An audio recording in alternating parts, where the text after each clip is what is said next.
ઘણા બધા લોકોનો મોબાઈલ કાં તો સ્લો ચાલે છે અથવા તો તેમાં હેંગ થવાની પ્રોબ્લેમ આવી જાય છે. હું તમને જણાવું છું કે એવું કેમ થાય છે.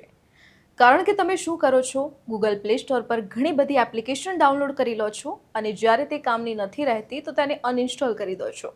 પણ તમે વિચારો છો કે મોબાઈલમાંથી એ એપ ડિલીટ થઈ ચૂકી છે, પણ ના, તે મોબાઈલમાંથી ડિલીટ નથી થઈ.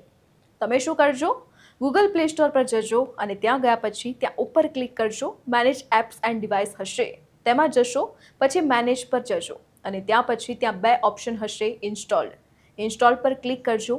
નીચે લખ્યું હશે નોન ઇન્સ્ટોલ્ડ, તેના પર ક્લિક કરજો અને જ્યારે નોટ ઇન્સ્ટોલ પર ક્લિક કરશો તો જોજો ઘણી બધી એવી એપ્લિકેશન હશે જે તમારા મોબાઈલમાંથી ડિલીટ થઈ ચૂકી છે, પણ હજી પણ બેકગ્રાઉન્ડમાં તે તમારા મોબાઈલમાં ચાલી રહી છે.